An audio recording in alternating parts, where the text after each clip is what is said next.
Going on there, tubers? I got some new hot shit in the mail for the KTM here. I want to show you what I got because I think I talked about it in one of my last videos, some of the new parts and apparel I ordered. I got my gloves and I had to return the pants, they were too big, and I bought another pair of pants. I had to return those today because they were too big. Yeah, I just can't find a pair of pants to fit me right. But I want to show you the level 2 Motomaster front supermoto brake kit that I got. It's very expensive, but I just got it in the mail a couple days ago, and I'm going to do an install sometime today, and I'll do a little info on how to do it, and little info on all that stuff. So let's check out what we got. It's my cafe racer. I know some of you guys have seen that before. Still work in progress. Alright, so what we have here is the whole kit. Everything. We have the 320 millimeter floating rotor with the wave cut on the outside. It actually is probably a millimeter thicker than the Warp 9 floating front rotor, which is like pretty crazy because that's a damn good rotor right there. But this one's like serious. Like, look how thick that is. I think it's like almost 200 thousandths thick. It's crazy. And it's got the optimal cooling technology built into it. We got the Sintered Pro Series brake pads, came with the kit. We have the so sexy billet 4-piston anodized caliper here. This thing is beautiful. I work in a machine shop and we make all kinds of parts like this all the time for nuclear submarines and aircraft carriers and shit, and this is definitely a fine piece right here. It's gonna look super sick on the bike. It's gonna have a crazy amount of stopping power now. Along with that, they give you the proper caliper bracket. It's a shame it's not anodized, but it's still gonna look pretty cool. The fifth hole here is for your speedo cable, and as you can see on the rotor, they give you the little spot for your magnet so you can pick up your speed and everything. I like how they put their logo on everything, the Motomaster logo right here, right there. They got it right here. This is some quality shit here, tubers. Now we have the 12 mil radial master cylinder. This thing is fucking gorgeous. Look at it. It's got multiple settings for finger reach out front here. What I really like about this, and I've had a number of hydraulic handbrake kits on, like, my Grom, my CVR, and stuff like that. I really like how they fixed the reservoir to the lever instead of having a separate tube and a mounting bracket for the reservoir. I think they're usually 15 cc's or something. I really like that because I don't have to worry about mounting it. Some mount directly to the master cylinder itself. Some of them, when you're running a rear handbrake, it's a little bit different because you got the clutch lever and all that shit in there. But yeah, I'm really impressed by that. That's a great deal. This reservoir cap is not plastic; it's actually metal, which is cool. Probably aluminum, anodized black, and then the machine engraving and all that shit, or laser edge, whatever the fuck that is. Also like that instead of having 2 bolts, it's on a hinge design. I really like when they do that. It was the same thing with this master cylinder right here from Magura. That is actually a left-hand master cylinder for a rear handbrake, and that's from my Honda Grom. I still have that handbrake kit up for sale with the Brembo caliper and the stainless line and the anodized bracket, but I think I'm gonna try to sell that separately and keep this and use this for my KTM, so I just have to get the stainless line, the bracket, and a Brembo caliper for it. But anyway, yeah. This is a serious brake kit here, and I'm very, very excited that I got it. It's not going to take long to install. It's not very hard to install. I already have the DOT 5.1 brake fluid from KTM over here, which I'm going to be using. The brake kit calls for DOT 4.0 or higher. naturally with most motorcycles, or not all motorcycles. I went ahead and picked up a new set of grips for my bike when I was up at the KTM dealer, because it's getting colder out, and I decided to get myself some heated grips. Finally, I'm not going to be freezing, because I like to ride my bike like through like January and shit. I'm out here in Pennsylvania. I'm going to install these bitches too. The kit also comes with a gangster ass stainless brake line here. Comes with all the banjo bolts and crush washers for the application. So yeah, that's what we got here. This is an exciting day. I wanted this kit when I had my Sierra 450 and I was thinking about converting it to supermoto. I wanted this kit when I had my 2006 KTM 450 EXC supermoto, which I never got on the street. And I was always looking at it. I always had like the emails from motostrano.com, which is where I got it. It's out in Redwood, California. And I've always been so interested in this. And the fact that I actually have it right now seems kind of, you know, it's awesome. It is awesome. I'm overrun with joy. This is great. And I'm going to be doing some one finger stoppies. I'm so excited. So yeah, let me go ahead and get this thing going here. Okay, so first step I like to do, I'm going to loosen up the front wheel while it's on the ground. I'm going to put this bitch up on the dirt bike stand, and then I'm going to remove the stock front brake system as a unit. You don't really have to take the line off the master cylinder and take the line off the caliper and all that. Just remove it as one complete unit. Keep the fluid inside it. The one thing I will do though is take the caliper off of the bracket and spin the speedo cable off of the bracket, and I'll just put the bracket aside. But this will be one complete unit. All you really have to do is remove your bolts here, remove the caliper from the bracket. You're going to loosen up these two, take this plate off of the fork guard. You're going to have to remove this here, it just pulls off, and then take your bolts off here for the master cylinder. So for right now, all I'm going to do is follow the brake switch line behind my headlight here, and I have this nice little dash set up, and it goes to this little connector right here. So all I'm going to do is disconnect that and then take the rest of the system off. Alright, so now we got the caliper and the bracket off of the bike. Be very careful not to scratch your nice wheels when you do this, okay? Take this bolt off second, because it'll have a tendency to want to, you know what I mean? So you don't want that to happen. So the whole system's off the bike. I'm going to clip this little zip tie here and then pop out the speedo cable. As you can see, this is a little tiny caliper compared to the nice Motomaster one. Look at this. Look at that. You know what I'm saying? On top of that, your stock KTM Brembo caliper is only a 2-piston design. You got 2 pistons going into a fixed brake pad. This is a pinch design. There's 4 pistons inside here that are going to pinch symmetrically on your disc, giving you a fuck ton more brake power. At this time, I'm going to loosen up the front wheel before I put it up on the stand. You're going to want to loosen up your pinch bolts, but don't be an asshole and loosen them all up and not be able to untighten your axle nut. What you're going to want to do is keep 1 or 2 of these tight. And again, don't be an asshole and use some bullshit adjustable wrench or something. Alright, so basically that's how that works. Now you can go ahead and loosen up your other side.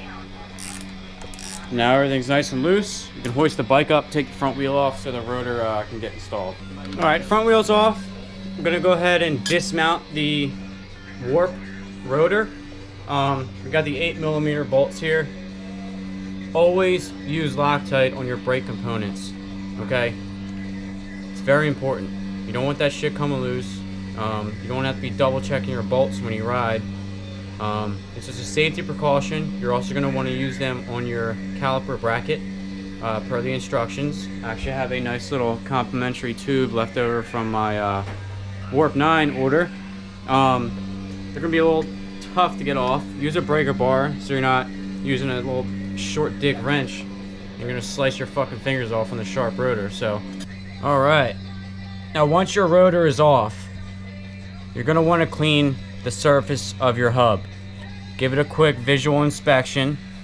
You don't want any foreign matter or particles or whatever it might be raising up your rotor. You want it to be smooth and true. You want it to be, you know, concentric and perpendicular and all that happy horse shit.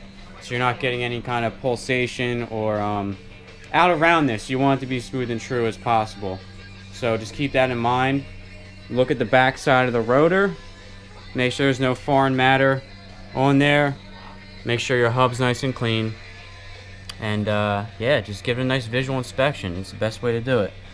You know, clean that shit off from the old rotor. And again, use your fucking Loctite. Put your Loctite on there. I actually now have 3 rotors for my Warp 9 wheels. I'm going to give this lightly used one to my buddy Philly Supermoto for his 04 450 EXC. So he has a little bit better of a stopping power. And I'm going to give him the already mated EBC carbon brake pads to go along with it. Also, it's generally easier to install your magnet for your speedometer while the rotor is off the wheel. You got to use snap ring pliers, and sometimes the spokes get in the way. So don't get ahead of yourself and get all fucking happy that you're getting this shit on. Make sure you put that on first, because this will take 3 minutes versus it could take you a fucking 30 minutes if you forget to put it on. So save yourself the time and a headache. Put your magnet on first. The rotor is now installed. We have the magnet installed on the rotor with the clip on the backside. Make sure to do a crisscross style pattern when tightening down your bolts. You don't want to just go straight around in a circle. Do 180 degrees. Okay, you want it to be nice and flush with the hub. Also, pay attention to the indicator on your rotor for the directional of it with the directional of your tire. It's already should already be done. Don't be an asshole and put it on upside down. There's no markings on the underside, so it's kind of fail proof. But just pay attention to what the hell you're doing here. It's very important. Alright, the wheel's reinstalled. I did not tighten it up yet. Next step, I'm going to put on this here. With the size of the caliper though, I don't know whether I should install this first or put the caliper on this first. So I'm going to do a little trial and error, because sometimes these rotors are so big, you can't really snake it the caliper in here. But either way, hook up your Speedo cable first, okay? You can't really twist this and screw it in. You're going to want to screw it into this and move this as shown. Ready?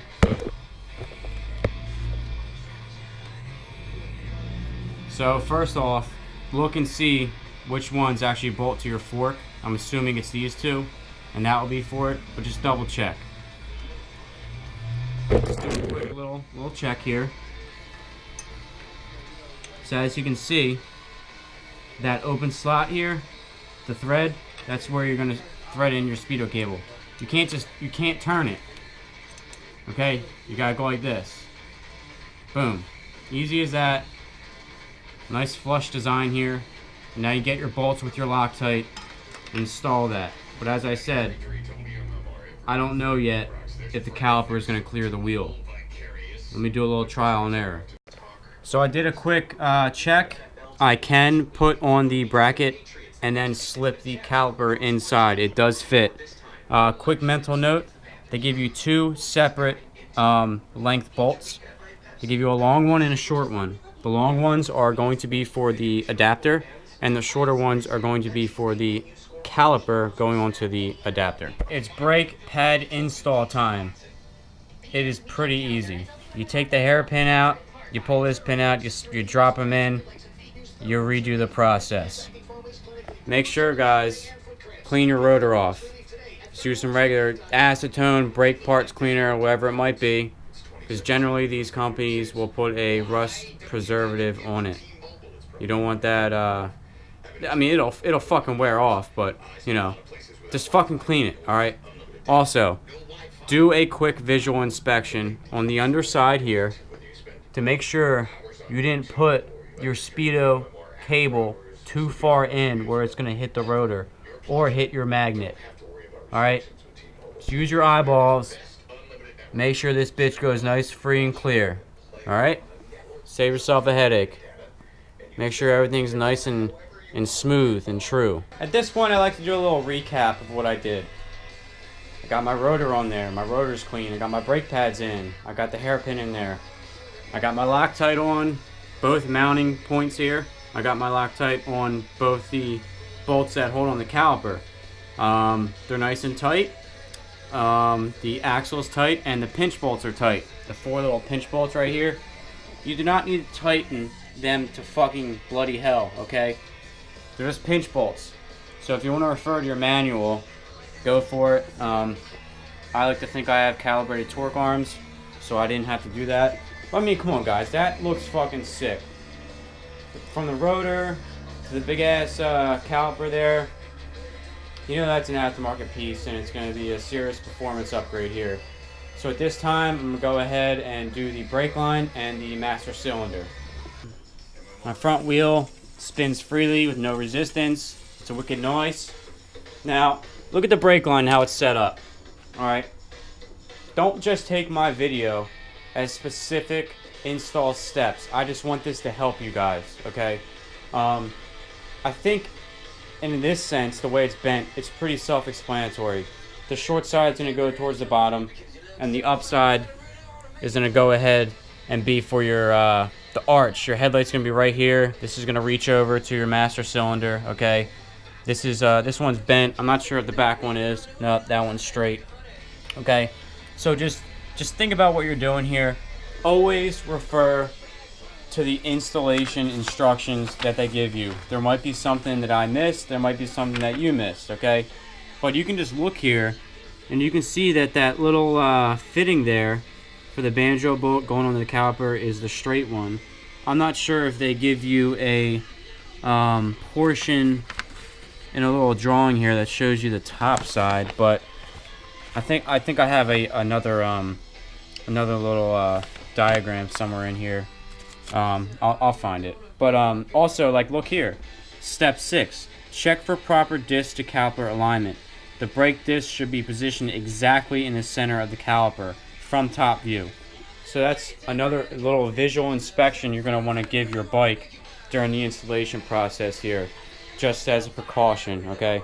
I'm not a certified mechanic, but I've been working on bikes for a very long time. But you don't want to get too confident and thinking you know what the hell you're doing. You're going to want to check yourself. If you want a second opinion, get someone else to check the shit out. But I think what I got going on here is pretty good. Alright, so we got the stainless braided brake line on the bike with the crush washers on either side of the banjo bolt. Again, the straight portion of the line on the caliper, and the slightly bent, probably 15 degree on the master cylinder itself. Your stock KTM is going to have these little clips here. You're going to want to reinstall those. Don't fucking lose them. Don't be an asshole. The only thing I noticed here is this braided brake line is significantly bigger diameter than the stock one. So where you have your little plastic pinch thing here to hold your lines for your speedo and your front brake line onto the fork guard, it doesn't exactly fit. I can make it fit, but I think the best option for now is to zip tie it out of danger. So that's just something you guys might run into, as I see here. When you buy these aftermarket kits, they're not always exactly bolt-on to everything you have with your setup. So, alright tubers, that's going to be it for today's video. I am going to bleed the system tomorrow for Sunday's ride.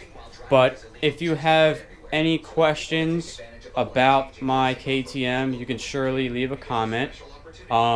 If you want to know all the mods that are currently done to my bike, you can go back on my channel and view the full walk around video, which explains every mod from top to bottom, front to back, that I've done to this bike, because there's a lot of them. I'm not going to explain it in this video because I already made a video of that, so feel free to go ahead and go on my channel on that and view that video. Yeah, I think next I'm going to focus on the cooling system of the bike and upgrade a couple things on that. So, if you liked today's video, you know what to do. If you're new, subscribe. And until next time, I'll see you in the next video.